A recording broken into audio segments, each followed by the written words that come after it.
इस संसार में हर व्यक्ति अपने जीवन में सफलता चाहता है, एक सुखी जीवन जीना चाहता है, समाज में प्रतिष्ठा चाहता है, सब प्रकार के दुखों से भी दूर रहना चाहता है। और उसके लिए हर व्यक्ति कहीं ना कहीं किसी न किसी मार्ग की खोज में है, ये बात निश्चित है। जो सुखी है वो अपने सुख को बनाए रखे और जो दुखी है वो अपने दुखों को दूर करना चाहता है। और एक प्रश्न हमेशा पूछता है कि मुझे आखिर ये सब समस्याएं क्यों हैं, मेरे जीवन में इतने कष्ट क्यों हैं। तो हमारे धर्म ग्रंथों में, हमारे सनातन वैदिक धर्म ग्रंथों में ऐसे बहुत सारे तरीके हैं जिनके द्वारा व्यक्ति अपने जीवन को बेहतर कर सकता है।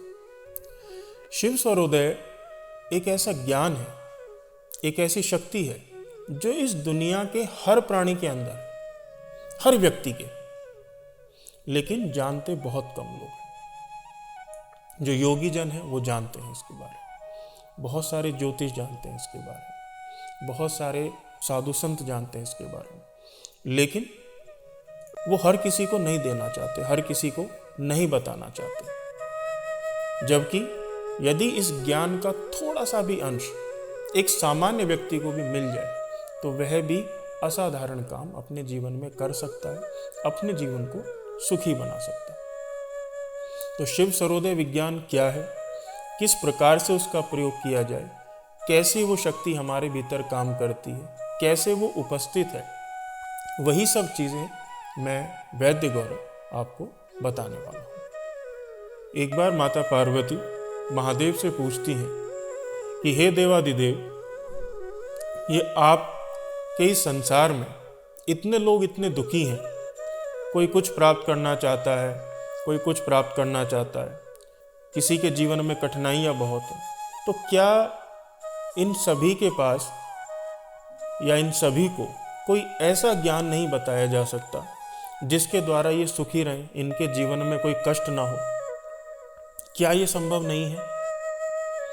तब महादेव माता पार्वती के मर्म शब्दों को सुनकर एक बात उनसे कहते हैं कि नहीं, ऐसा नहीं है। एक ज्ञान ऐसा है, एक शक्ति ऐसी है जो इन सबके भीतर विद्यमान है, मगर इन्होंने आज तक उसके बारे में जानने का प्रयास नहीं किया।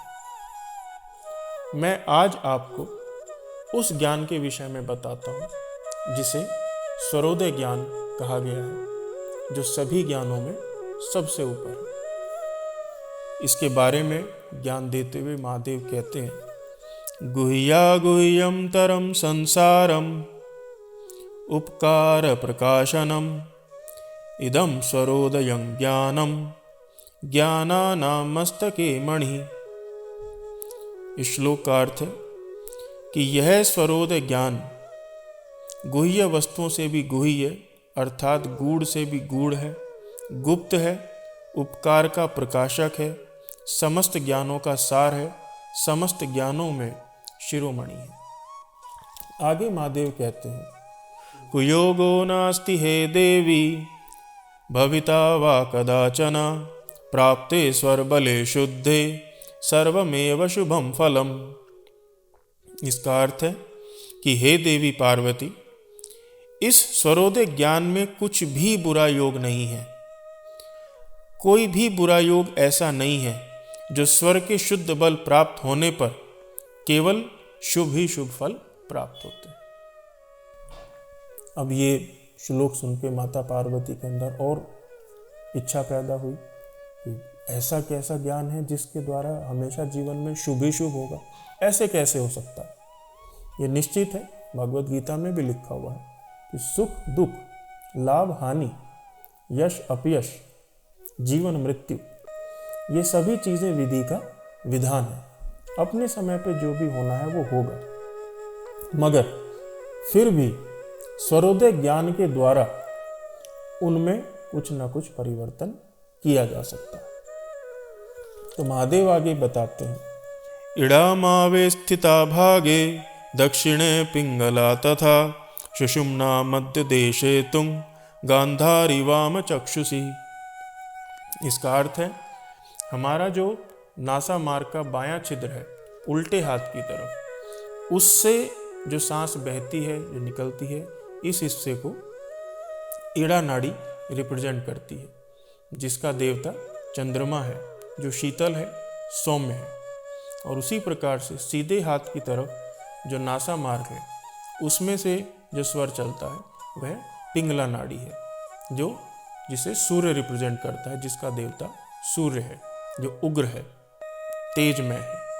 और शरीर के मध्य भाग में सुषुम्ना नाड़ी स्थित है। यही तीनों नाड़ियां इस स्वरोदय विज्ञान का आधार है। तो कब कौन सी नाड़ी चल रही है, कब कौन सा स्वर चल रहा है, किस स्वर में क्या करना चाहिए, क्या नहीं करना चाहिए, क्या शुभ है, क्या अशुभ है, क्या मंगलकारी है, क्या अमंगलकारी है, उसका ज्ञान ही इस स्वरोदय विज्ञान में दिया गया है।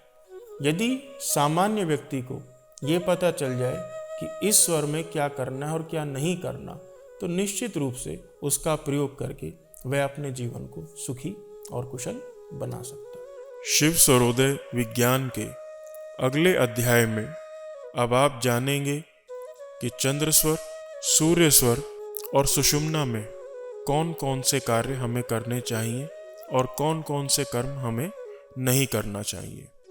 यदि ये जानकारी आपके पास होगी तो आप जो भी कार्य करेंगे उसमें आपको निश्चित रूप से सफलता प्राप्त होगी।